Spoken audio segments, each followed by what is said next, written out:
All right, so let's go over our agenda a little bit today. We are going to talk a little bit about workplace stress and anxiety, how actually it's a little worse than we thought, some of the causes of it, what are some avoidable causes, how can we combat those, creating a new work culture, which is going to present us with an opportunity to recreate how we deal with some things and possibly help our workplace help us, right? And then we're going to end with a little bit of work-life equilibrium.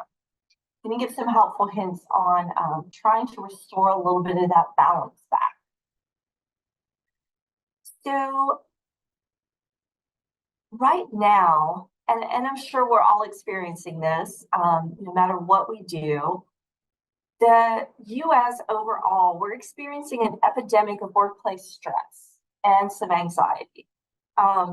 We have some experience in this stress. 72% of American employees experience this stress and anxiety that could interfere with their day-to-day lives. And that's a huge amount. And of that stress, 40% report that it comes from being linked to their jobs, right? And further, 28% report experiencing job-related anxiety or panic attacks. So there's a lot going on in the workplace, right? I mean, let's go back to work-life balance. We have so many things going on that are our home life, our work life, etc. So many things. And so this is one of the reasons why some of this is just expanding and seems to be increasing. So there are some things that employees also report that are the reasons for the stressors that we experience here at work. Deadlines, right? And this goes back to, and I don't know if there was a session today, but time management. Deadlines are one of those things. There are some people who absolutely thrive on doing things at the last minute. And some people are like me. I am a huge organizer. My calendar is color-coded in Outlook on different things. I have a couple of different to-do lists. I like to get things done early because you never know what's going to come up. And so deadlines is one of those things that some people, again, thrive and some people don't. So that's a huge thing. Interpersonal relationships, right? I attended a Zoom from, I think it was Mental Health First Aid, a corporation yesterday, and I attended a Zoom, and it was all about conflict resolution in the workplace. And I actually needed to just refresh my memory on all of that. So I popped in there and I actually learned some really good exercises. The interpersonal relationships that at work, you know, we can choose our family, sort of, right? We can choose our friends, but we can't choose the people we work with. So we just have to learn. And hopefully there's not a lot of conflict, but we have to get along with a lot of different types of people. So that's one of the things that can cause some stress. Staff management is 50%. If you are in charge of people, that just adds an extra layer. You not only have your deadlines and your interpersonal relationships to deal with, you're managing your team, you're managing other people, and there's things that need to happen. You have to stay on top of not only your stuff, but their jobs and deadlines, etc.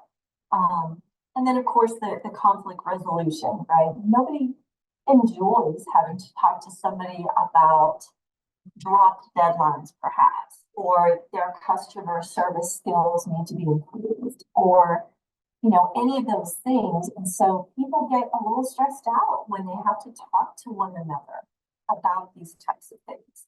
So these are four very high percentages of things in our workplaces causing the stress and anxiety. So what does that mean, right? The causes and the impact of that workplace stress that we can experience are related and they're interconnected. And they're mostly interconnected. Think about those four things that we just talked about regarding productivity and performance, and then our interpersonal relationships, right? The first two on the previous slide connect to productivity and performance, and then the last two are those interpersonal relationships. And again, when you manage other people, even if you are chairing a committee and are not a direct supervisor of others, you're still a leader on your campuses, you're still a leader in your workplace. One of my biggest things, and you'll hear me say this during pretty much every session that I do, no matter what the subject is, we are all leaders. We lead from where we are, whether we have a title or not. So take that with you if you don't take anything else away from this. Just know that you are a leader and you lead from where you are. And so a lot of these things are going to affect you whether you have the title or not. So this kind of takes us a little bit into performance stress, production impact. And again, sometimes some people thrive on that stress and some people don't. And sometimes it can be situational, right? It can be short term. It can be working on a project and your stress level goes up and then hopefully it looks kind of like a bell curve, right? It goes up and then it comes back down. But for some people, it is stress, stress, stress all of the time. And so how do we handle that, right? And what is that impact on our production? This is how burnout can happen. This is how a lot of different other things can happen, right? We stop being as engaged at work. We stop, again, with the productivity. So one of the things that is causing the stress, again, is the objective impact when it comes to our performance. And stress for employees for long-term, and excuse me, I didn't put that on this actual slide, but it's identified long-term stress as a cause for a decrease in workplace performance and a decrease in your quality of work. So it goes back to that engagement, right? You can be a rock star and you can be completely engaged, and what can happen sometimes is that you're given more and more to do, right? Because you're a rock star. And then there's just too much going on. And that can, again, result in that decrease in workplace performance and a decrease in quality of the actual work because you have so much to do. People start making a little bit of mistakes, etc. So these statistics come from another website that Mental Health America. They're a great, I believe it's them that puts out a great newsletter. It's free. You can sign up for it, and they share some statistics and some information in combating some of these types of things. So you can actually check them out if you would like to. And again, doing some of the research for this presentation, I discovered a great paper regarding specifically work stress, mental health, and employee performance. And all of these statistics are either from 2022 to 2023. So I tried to keep everything relevant, right? We don't need statistics from the 70s because our stressors in the workplace are vastly different today than they were from back in the day, right? So when we go into relationship stress, again, we're going to talk about the impact on that. So the workplace stress and the negative impact, we're going to go back to those relationships, right? We deal probably mostly with coworkers and peers. And so that stress can be about 51% of those. And I think this study that they did, there were like 2000, I'm trying to think, it was like over 3,000 over the nation, 3,000 different, I believe, companies that they took some of this information from. And then, of course, our relationships with superiors, right? Our supervisors. And those relationships seem to have a little bit better percentage at 43%. Because again, we deal with our coworkers and our peers a little bit more than we do our actual superiors in some cases, not all, of course. But I know that I see people on my team and again, committees, etc., a lot more than I actually do meet with my superior, which is probably a good thing, right? It can be. But then the next thing, avoiding social situations. This is one of those things that it can be impactful because it can have a negative effect, right? You hear a lot of people say, we work in silos lately. We're working alone. We're doing things. We're not as social. We don't want to, go grab lunch. We don't want to go to perhaps an in-person event because of other people that might be there. So those are some of the things that can actually, if you pay attention to those around you, like, oh, well, let's just say Mary used to show up to some of the events and she was very sociable and she never comes to those anymore. Why is that? Perhaps she's having an issue and stress with a possible coworker. So there's many different things that can impact everything, right?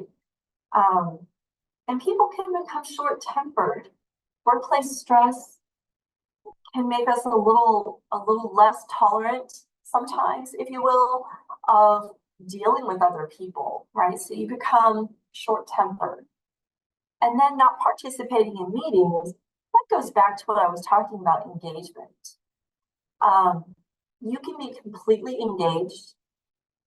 And again, those are normally rock star employees, right? You can be completely disengaged, or you can just be kind of doing your own thing, completing your work and getting things done, but you're not completely engaged, but you're not disengaged, right? You can be kind of right in the middle.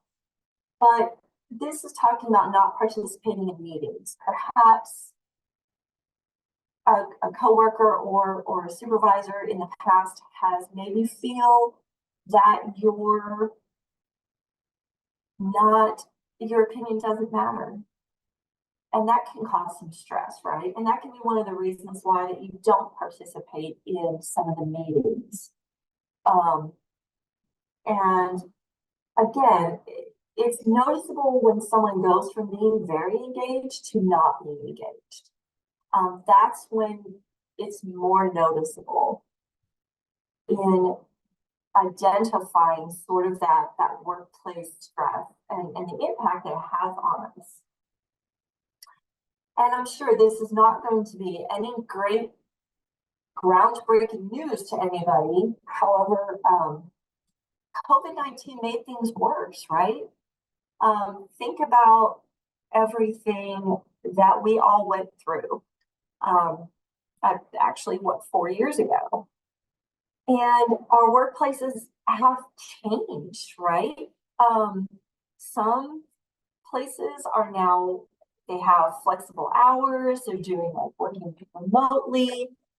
And I mean, and that's great, but it it was very difficult for some people. I don't want to say I'm a social butterfly, but I am one of those people that I really do. I'm a cheerleader. I love talking to people. I love interacting with our students. I love interacting with my peers. I miss that tremendously during COVID. And I was an administrative assistant to our president at that time. And so I created an afternoon, like a Friday, I think we did it at like 1 o'clock on Fridays, a coffee hour. We don't come there and we didn't talk about anything that had to do with work. It was I would actually stop if someone started talking about work. It was coffee hour. How are you doing? How's your family doing? How's everything, you know? And it was just I needed that socialization. And it was amazing how many people actually started popping onto my WebExes and doing that coffee hour with us, with me, because I felt like we needed it as a campus. And so I say all that to say, obviously, this was worldwide, right? So everyone was affected.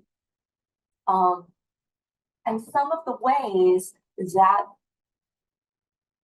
COVID-19 affected us here in our workplaces is that now the American Institute of Stress, I didn't even know we had that.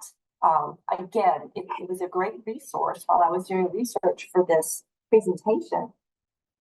78% of adults report that the pandemic played a large part in day-to-day stress. Again, I don't think I'm going to see a lot of surprised faces. We all kind of knew that, but for there to be surveys put out and this statistic to become actually real, it means a lot, right? 78%. That's huge. And some of that, obviously, it stemmed from that social isolation and separation, thus the online, coffee hours. And we had to navigate relationships virtually. Well, that's the beauty of face-to-face is you can read body language. You can read facial expressions via even a WebEx or a Zoom. Sometimes you can't really tell. And so navigating those work relationships and those supervisory relationships virtually, it was really hard. And so that kind of had, again, sort of an impact. And this one was a huge one. Always on mentality. I obviously, as an administrative assistant, and I'm not sure how other places do things, obviously, but I know that for me, I was checking my phone even before COVID, right? A lot. That's just me. I check my phone for my work emails. If the president needed something or someone on the cabinet needed something, I needed to be available. COVID made it so much worse. It really hit me. And I really, after COVID, I had to make myself kind of like, I became almost obsessed about it. So I had to, I realized it, thank heavens. And I had to wean myself off of it, if you will. I had to back off. And now I kind of like to tease and say, now as the manager of professional development, I still check my work email over the weekend. Okay, I'm gonna own it, and I'm going to admit that. But it's not as bad because I tease and I say, well, there's not normally in 99.9% of the time, there's never going to be a professional development emergency. Not like when I was an administrative assistant, right? There's a difference now, and luckily I can realize that. And then, of course, that digital distraction. I think that during COVID, we were all kind of what's the latest news? What's the latest news? What's the latest news? And we became so attached to our electronic devices that it's really hard. Um, I know that I mindfully have to put my phone elsewhere sometimes in the evenings, just when we're watching TV. I don't, when my husband and I are speaking, etc. I don't try and I don't pick up my phone and get distracted. But I know that I do, like if we're watching a television show, because, we're all used to doing 10 things at once. I can do both. But I realized that it was really a distraction and I was missing things, on the news or on the television and missing things. And so I mindfully put my phone away now. And the digital distraction was just one of those things that, again, I had to kind of sort of work on and just kind of ignore what was going on, that was so negative, because I realized that it was impacting me. And I'm sure, as many of you can probably attest to, same thing for many of us in a few of these items. So all of that goes back to those cultural impacts of stress, right? You're not your best. None of us are when we're stressed. Performance is going to inevitably decline. And I'm not even really thinking about, I'm not even thinking, like I said, work-life balance. I'm not even talking about the stressors that we all have at home, right? The kids have soccer practice. Someone doesn't know how to do their homework, and all of that. And then we come to work and it can be just kind of, it can be a lot, right? Just a lot. So performance is going to possibly, inevitably decline. Again, this is more for that long-term stressors and that chronic stress, right? And it can degrade our skills. It can degrade those capabilities regarding our creativity and innovation. When we feel like we're just kind of doggy paddling and just keeping our head above water and getting things done, I don't feel very creative. I want to jump into the deep end of the pool, right? And I want to work out and I want to get things done and I want to be creative and I want to make a big impact. It's hard to do that when you're just doggy paddling, right? You're just kind of trying to keep on keeping on. And this statistic I thought, again, was a little interesting from Mental Health America. They did I think, again, this is from 2022, but a recent survey of over 6,000 employees across the United States found that only 10% do their best thinking while they're at work. I can attest to that.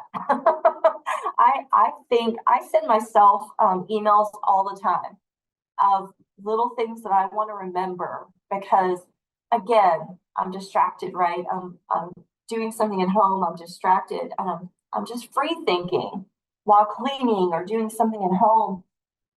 And just that empty-mindedness, actually, just kind of I'm cleaning, I'm listening to some music, etc. And I think about, oh, that would be a really great professional development. Oh my gosh, let me get with so and so here on campus so we can plan this. And I will immediately grab my phone and send myself an email. I like to take walks. And so I do a lot of my best thinking. I'll do it here on campus, or I'll do it, of course, after I go home, or I'll do it at lunch on campus. And I'll have these great ideas that I don't have time to think about while we're here at work. So that can be kind of hard, but that's kind of a low percentage. And I don't know. I think some of it comes from, of course, the stress at work and just how we're handling things, right? And our mental health and that work-life balance. And I think it's also, again, talking about that electronic distraction, and it's coming at us from all angles, right? And I got home the other day and I had to plug in my Fitbit, my earbuds, my iPad, and something else. And I was like, oh my gosh, we are so tethered, right? So tethered. But I need all this stuff. Um, so it's harder to kind of think outside the box and do some of that creative stuff when we're so inundated just with that electronic tethering, I think. So going back to some of these impacts, we're also less adaptable. Response to sudden change can be more difficult to manage. For those of us like higher education, and really, I came from the corporate world. I've been in higher education for about 10, almost 11 years now. But I think that one of my other favorite sayings is the only constant is change, right? Everything changes. Higher education can be slow to change in some ways and to change in others. And the corporate world can be the same depending on what industry, right? But that sudden change, it can be daunting. And how we handle that change can be obviously impacted from all of those stressors and what we're actually working on. So in going around, and talking a little bit about this, talking about what are some things that we're facing, experiencing, things that are happening with us, to us, how they're impacting us, those around us. And that goes obviously both ways. How are we then impacting other people because we are stressed? I have a little exercise. So the next slide that I'm going to share is going to be a Padlet quiz. And I prefer Padlet over, what is the other one, Menti. I just find it a little easier to work with. I don't know, but Padlet is something that I use on I don't want to say daily, but probably a few times a week for different things. It can be very collaborative. So before I share the QR code, so get your your phones ready for a QR code. I do want to also say that it is completely anonymous. And I'm going to share, I'm going to hit the QR code, and then I'm going to share a different screen with you in regards to the Padlet. So let me find that screen. So if you can hit the QR code.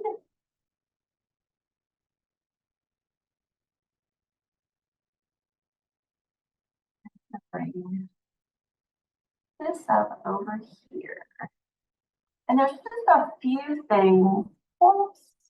Right, there we go.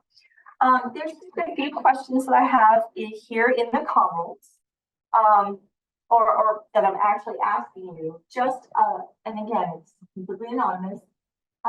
Some reasons that you feel stressed or anxious at work. Does your company have a positive or negative workplace culture relating to mental health and stress? If positive, then name one or two things that your company, your campus does that helps employees who may experience mental health and stress. And then one or two things you wish your company would do for employees. Again, relating back to mental health and stress. I'm going to give you just like a minute or two, and I'm going to start sharing just a few of the answers as people just go ahead and again, I just want to take a few minutes for this and share with you a few things that I know we do here at Lone Star or here on our campus. So some reasons feeling stressed or anxious at work. Let's see, someone's mentioning supervisor micromanaging. Okay, that's obviously a direct impact. Time management, excuse me, that I had brought up before. That can be huge. Managing multiple time-sensitive projects while being present for students, coworkers, and supervisors. Absolutely, right? That can be huge. And workload and employee turnover. I, for the first time in about 10 years, went to a recent event, and I didn't know many of the people on my own campus, which is very, very unusual. We have so many new people. So that can be impactful, right? That can be stress because you're training new employees, and your network may be gone. Like, where is your network? Well, I used to call and talk to Mary, right? We talked about Mary earlier. I can't find Mary anymore. Where'd she go? And then, of course, increased responsibility. As people leave, sometimes we get more responsibilities, right? So the positive or negative workplace culture, again, I just threw this in here because I'm just curious what you all are experiencing. And actually, I see, let's see, 7 answers. Excuse me. 1, 2, 4 states that it's positive, which is good. That is wonderful. And then a few, let's see, one comment is it's a little bit of both. And some of it, a few people have mentioned that it's more negative than positive. And it forms from management down. Agreed. I completely understand that. That can be the case in, unfortunately, many cases, right?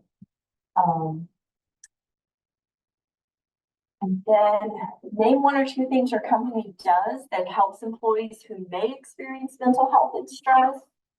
Is going to be walking groups. I love that. I think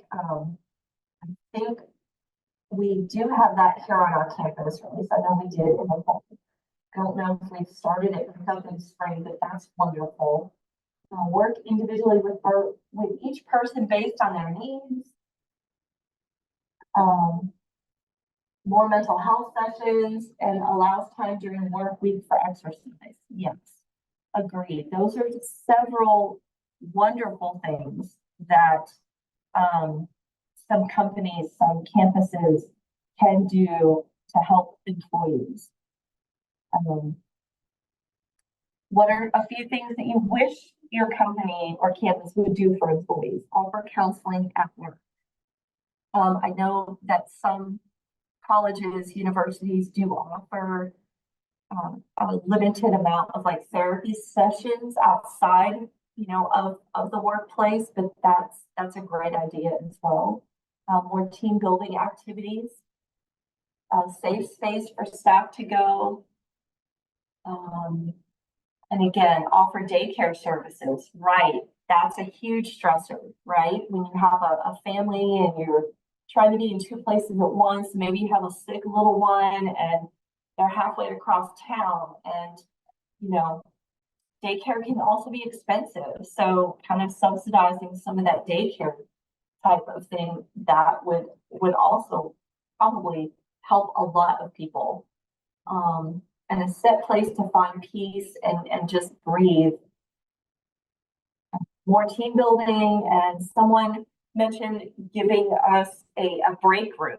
You're right. You need a space to kind of, your own space to just kind of get away from the desk.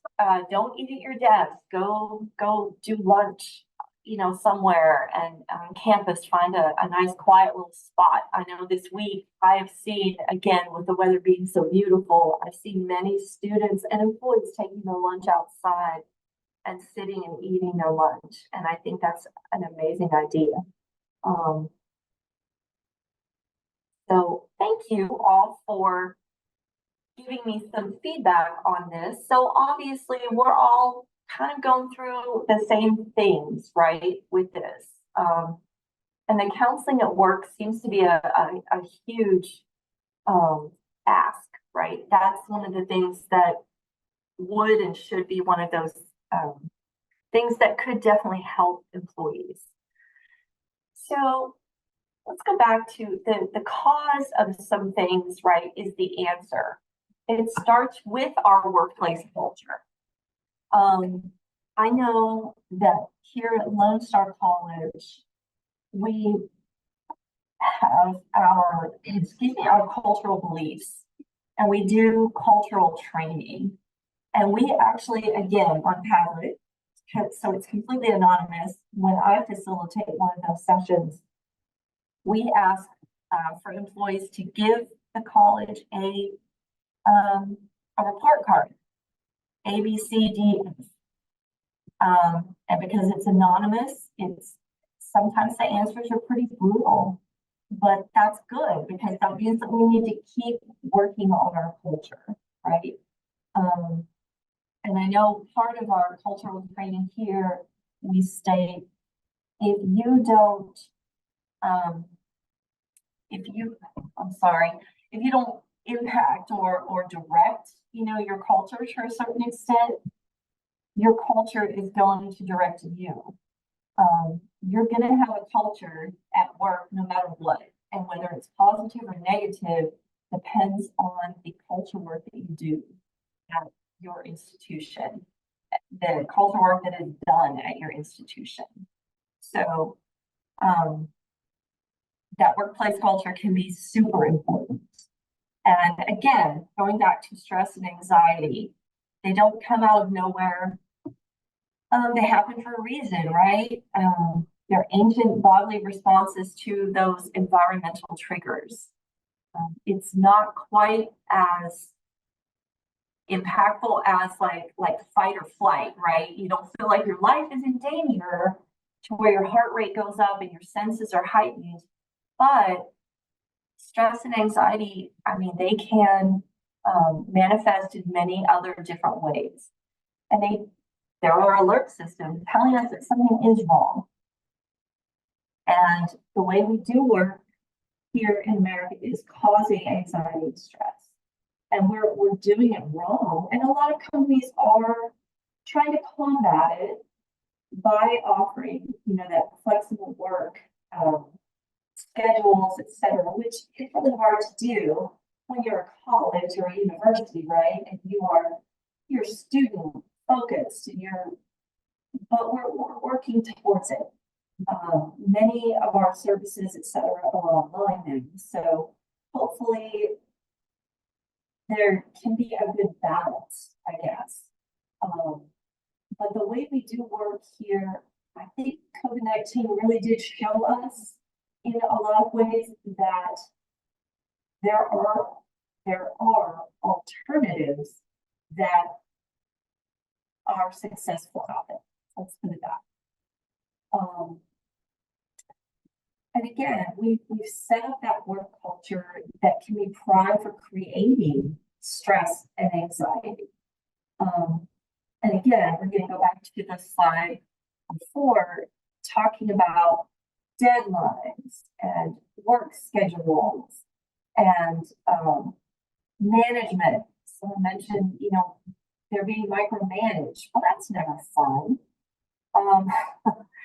And another saying that I've heard a lot of is that people don't leave companies, they leave supervisors, right? So that's one of the things that can have, again, a very positive or very negative impact on the culture of not just a whole college, but a division, a department, a team, or a committee, right? And so those all can be stress and anxiety causes that impact us in all of that. And so if you want that type of a creative, innovative work environment, then a culture that fosters support, creativity, production, innovation, supporting mental health and stress, ways to combat stress, to help stress. Those are the types of things that we have to work on for our work culture.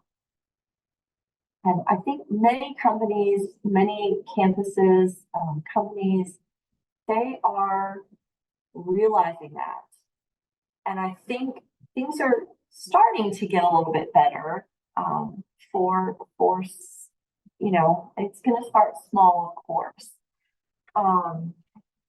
And going back to culture, some things to ask.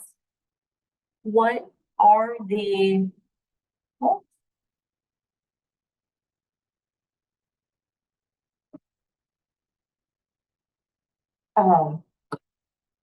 what are some of the things to ask? What are your organizational values? How were those decided upon, and who participated in making those organizational values? Dr. Luce, I'm sorry to interrupt. You might see that the session's going to end in about a minute and a half. Oh, why did I think I had until oh, I am so sorry. Okay, I'm going to skip over a few things. I'm so sorry. I don't know why I thought I had until 1:40. So effective leadership. So let's talk a little bit about work-life equilibrium. And again, I completely apologize. I must have read the schedule completely wrong. Just working on that work-life equilibrium. Here are just some tips that I will leave you with, right? Manage your time well, set limits, and learn to say no. That's been one of the hardest things for me. Unplug when you leave work. Take your vacation time. Take those mental health days. Take those personal days. Take that time, because sometimes you just need to reset. Talk to others about your stress level. Lean on your support system. Those work benefits, such as wellness programs, gym memberships, tuition reimbursement, or therapy discounts, and try and take better care of yourself. Those things that you can control, try and control. To give everyone a round of applause for actually attending and staying attentive and participating. The virtual world is hard, so just make sure that you pat yourself on the back. And we want to extend our thanks to each and every one of you for attending today's conference. Your presence truly enriched our discussions and contributed to the exchange of valuable insights. I hope you found the information shared to be informative and beneficial. Let's carry forward the knowledge that we've received today and continue to make meaningful strides in our respective fields. And of course, I thank you all today for coming out. As a token of our appreciation, we will send everyone in attendance a certificate via email sometime next week will be the timeline, signed by our campus president. So feel free to post it on your LinkedIn or your social media platforms, because it is a great accomplishment that you are able to receive all this additional knowledge. And feel free to tag us, and feel free to share your opinions and takeaways also. Next, of course, last, we cannot end without your feedback. We care about your opinions, and by knowing what worked well and what didn't, we can make adjustments to better meet the needs and expectations of attendees next year. So we are committed to delivering a high quality experience for our participants. So if you please could just take a few moments and fill out the survey, the QR code, just scan the QR code and the survey should pop up. It should not take you more than just a few minutes. So if you all can take a moment and pull out your phones and scan the code, please. We would love to hear from you. Also, you're welcome to drop in the chat the takeaways from the last sessions that you just went to, your favorite part also. We would love to hear that, but we really, really want to hear back from you. So please, please, please fill out the survey. All right. Thank you all so much for joining. I do want to give you a few numbers. So at the peak, we hit 134. And if there are any viewing rooms in there, I did see Chester College. You had about 4 or 5 in there. please send me those numbers. We would love to incorporate all that into there. This is Gracia Talbot. I am the chair, but we have just an amazing committee. Thank you to my MC host. She wanted to say host instead of MC, Raquel Arsenault, Lee Shorter, or AKA Daniel. We have Alexandra. She also is the person that created the PDF where you will see all the speakers' bios and info for the sessions. She created that for us specifically, so awesome job. We have Jennifer Javier, Lori Taylor, Megan Meeker. Megan Meeker was the social media aficionado. She was the one that was posting on LinkedIn. So thank you for that. Michelle Umana sent you all the information to keep registering. And Terry Garcia, which is here under the Title III grant. I work under the Title III grant here also. So thank you all so much. In addition, big special thanks to my boss, Kintry Ladie, Wendy Palmgren. She's our unsung hero, always updating the websites, fixing things, and again, our presenters. But last but never least, our OTS team. We have Brandon Thornhill, Jeffrey Rodriguez, Victoria. They are in the backgrounds, making sure that our connections are working because as you all know, virtual conferences are not easy. So thank you all. Again, I do want to let you know, save the date for next year. Next year, it is going to be February 22nd. So it's going to be the last Friday of 2025. And so you can go ahead and mark that day off already. All of our HeapCons, our intended date is going to be the last Friday of February. And so you have time to plan. If you would also like to present, you are seeing some of the themes that are taking place today. If there's something you'd like to add or incorporate, last year, I believe we got a challenge from Kintry to, if you are looking to add presentation moderator to your resume, this is an amazing platform to do so. So please reach out to us and we would love to see what your ideas are. Again, it is important that you do the survey as it helps us align what the future goals are with the things that we do present going forward.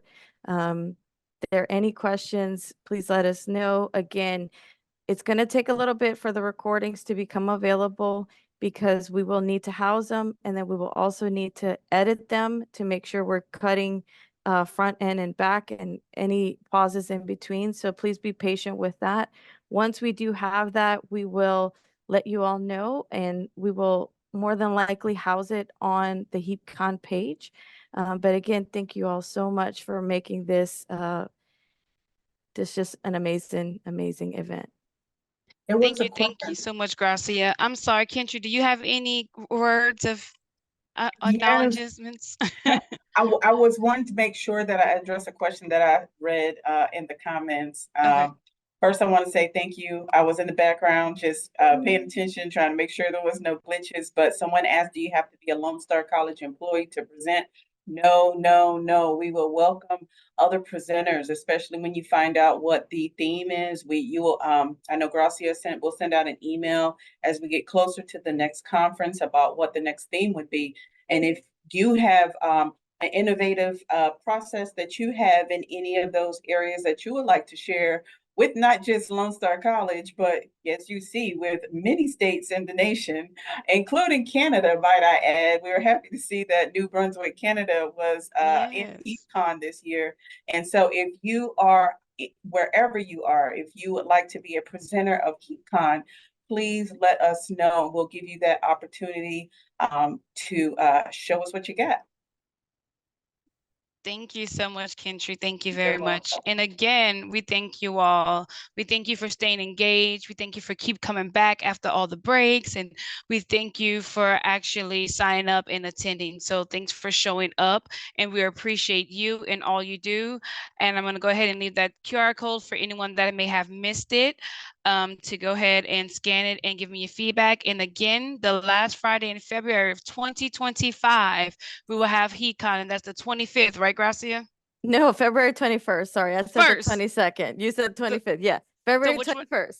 21st. So February 2/21/25.